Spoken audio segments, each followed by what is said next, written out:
오늘 말씀 제목은 미래를 지금 결정하라 라는 제목으로 말씀을 전하도록 하겠습니다. 오늘 이사야 7장의 배경이 누구냐면요. 배경이 어떤 배경이냐면요. 지금 남유다, 지금 아하스 왕 때에 아람 왕 르신과 북이스라엘 왕 베가가 두 나라가 함께 연합을 해서 남유다를 공격해 오더라. 지금 이 아하스 왕이 두렵고 막 떨렸겠죠. 그러다 보니까 오늘 말씀 2절을 보니까 이런 표현을 넣어줘. 제일 끝에 보니까 그의 백성의 마음이 숲이 바람에 흔들림같이 흔들렸더라. 바람 불면 숲이 어떻습니까? 막 나무가 막 흔들리고 풀도 흔들리고 흔들리잖아요. 그것처럼 사람의 마음도 이렇게 두 나라가 연합을 해서 공격해 오다 보니까 지금 아하스 왕의 마음도 흔들리고 백성의 마음도 흔들렸더라. 그래서 누가 찾아왔냐면요. 지금 이사야 선지자가 큰 아들을 데리고, 어떤 정인이죠. 큰 아들을 데리고 와가지고 왕한테 이야기를 하는 거죠. 그러면서 오늘 말씀 뒤에 보면 왕이시여, 지금 저들은 불탄 부지깽이와 같습니다. 이런 식의 표현을 이야기를 해요. 불탄 부지깽이. 그리고 불을 떼기 위해서는 부지깽이가 필요하거든요. 언제 그 부지깽이를, 아이고, 이제 이거 다 수명이 다 됐네. 더 이상 사용이 안 되겠네. 그때가 언제인 줄 아십니까? 이 부지깽이 불이 붙어버리면 이게 작아지잖아요. 작아지다 보니까 그거는 이제는 불 속에 집어 넣어버리잖아요.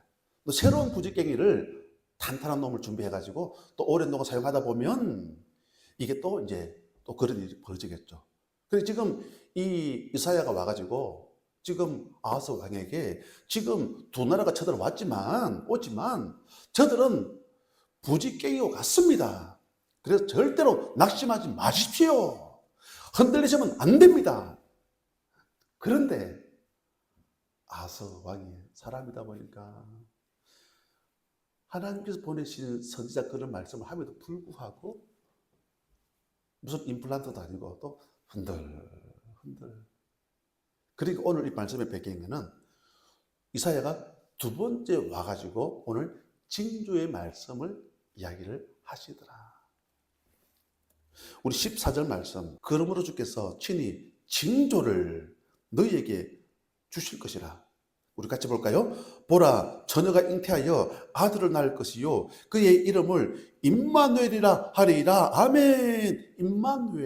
임마누엘 앞에 각주가 나와 있죠. 2번 가로 닫고 밑에 쭉 내려가니까 뭐라고 나와 있죠? 2번 나와 있죠. 시작. 하나님이 우리와 같이 계십니다. 아멘. 하나님 우리와 함께 하신다. 이게 임마누엘. 사람들이 내일 일을 알 수가 있나요? 알 수가 없잖아요. 내일 일을 알 수가 있다. 그럼 여러분 뭐 사고로 죽을 사람이 있겠습니까? 내일 일을 안다 그러면 뭐 주식 투자해가지고 뭐 마이너스가 될 수가 있겠습니까? 내일 일을 아는데요? 그럼 거기다가 내일 망하는 그 기업에는 투자 안 하지. 내일 일을 모르잖아요. 많은 사람들이 내일 일을 모르기 때문에 불안한 거죠. 어쨌든 돈을 들여서라도 미래를 예측하려고 그렇게 노력하고 있지 않습니까? 오늘 메시지 우리 제목 한번 보실까요? 제목 시작. 미래를 지금 결정하라. 아멘. 여러분, 미래는 예측하는 것이 아니라 지금 결정하는 거예요. 그러면 뭘 결정하느냐? 하나님의 약속을 지금 붙잡는 거예요. 우리 첫 번째 메시지 같이 한번 봅니다. 시작. 지금 임마누엘의 약속을 붙잡아야 합니다. 아멘. 지금이에요, 지금. 내일 일을 알 수가 있나요? 모르잖아요. 너는 내일 일을 자랑하지 말라. 잠언 27장 1절이죠. 그날 한시에 무슨 일이 일어나는지 네가 아무도 알 수 없다.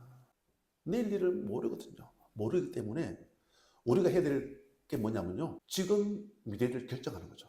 그럼 지금 미래를 결정하는 게 뭐냐면요.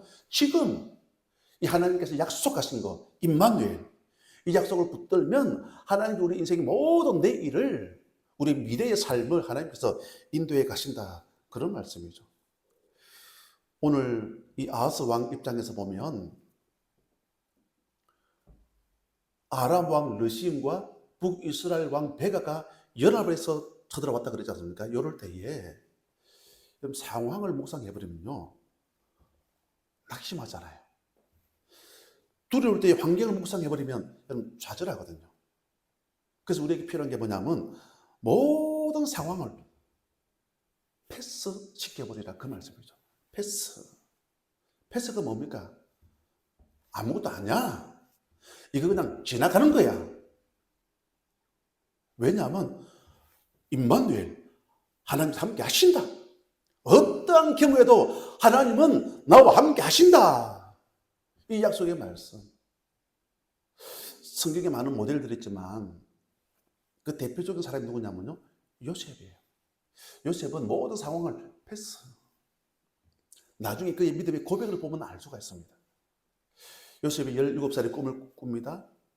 형님의 뱃단들이 자기를 보고 절을 하고 일월 성신 해달 별이 자기를 보고 절을 하고 이 꿈을 꾸죠. 그러면서 형들의 시기심을 통해 가지고 구덩이에 빠지게 되어지죠.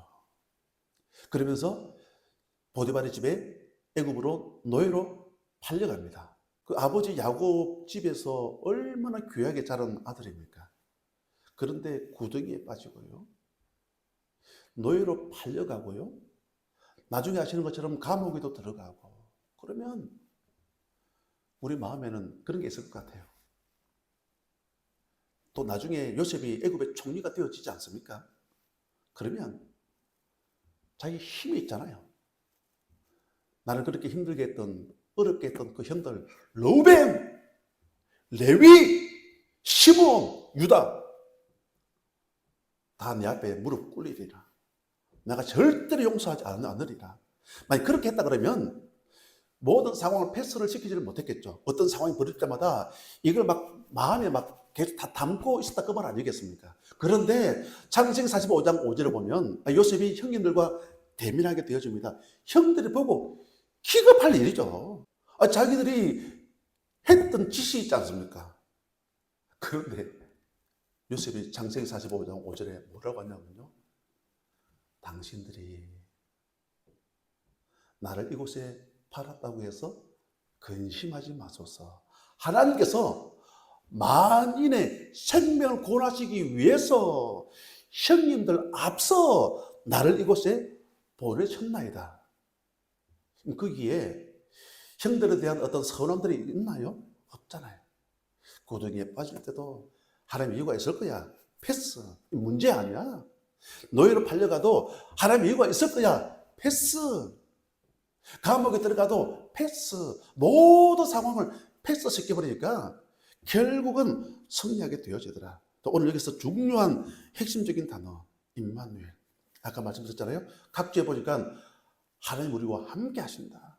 여러분, 어떤 경우에도 오늘 남유다 아하스 왕 입장에서는 보면 아람 왕 러신과 북이스라엘 왕 베가가 연합을 해 쳐들어왔지만 숲이 바람에 흔들리는 것처럼 그의 마음은 흔들렸지만 오늘 놀라운 징조의 말씀을 이사야를 통해서 말씀하고 있지 않습니까? 보라, 처녀가 잉태하여 아들을 낳을 것이요 그의 이름을 임마누엘이 하리라. 물론 약속된 메시아를 말씀하고 있지만 중요한 것은 하나님이 어떠한 경우에도 나와 함께 하신다. 모든 상황을 패스. 이거 문제 아니야. 또 다른 하나님의 계획이 있을 거야. 믿음으로 나아가면 우리 승리할 수가 있다라는 거죠. 여러분, 이 임마누엘은 마스터 키와 같습니다. 마스터 키가 뭡니까? 모든 문제 해결자. 모든 다 열 수가 있는 게 마스터 키. 창세기 28장에 보면 야곱이 막 형 에서를 속이고 아버지를 속여서 지금 외삼촌 라반의 집으로 내려가는 그런 상황이 벌어지지 않습니까? 우리 말씀 앉아 보실까요? 창세기 28장. 자, 읽겠습니다. 시작.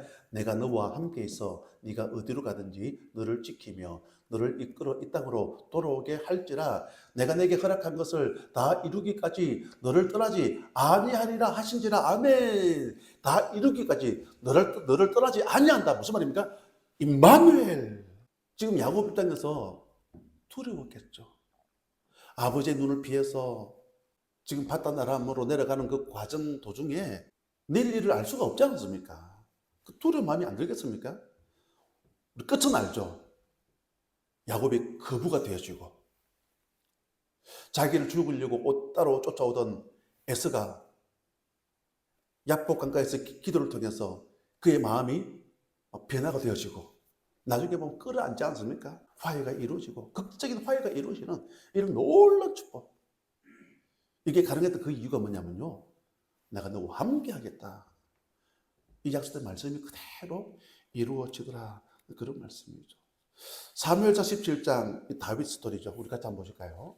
다윗 시작. 또 다윗이 이르되 여호와께서 나를 사자의 발톱과 곰의 발톱에서 건져내셨은즉 나를 이 블레셋 사람의 손에서도 건져내시리니이다. 사울이 다윗에게 이르되 가라, 여호와께서 너와 함께 계시기를 원하노라. 아멘.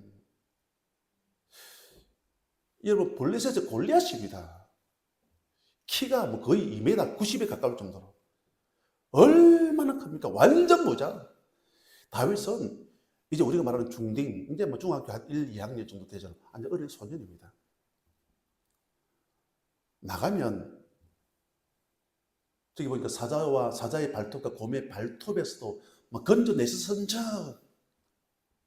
하나님께서 반드시 승리하게 해 주실 것이다. 그럼 뒤에 보니까 여호와께서, 사울이죠, 다윗에게 이르되 가라, 여호와께서 너와 함께 계시기를 원하노라. 무슨 말이죠? 임마누엘, 결국 승리하게 되어지더라. 그런 말씀이잖아요.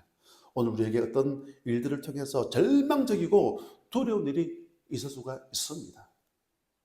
그때마다 문제보다 상황보다 하나님 약속이 더 크게 보여지는 우리 모두가 되시기를 주님의 이름으로 간절히 축복합니다. 그리고 두 번째로 보면 우리 15절 말씀 보실까요? 그가 악을 버리며 선을 택할 줄 알 때가 되면 엉긴 적과 꿀을 먹을 것이라. 아멘.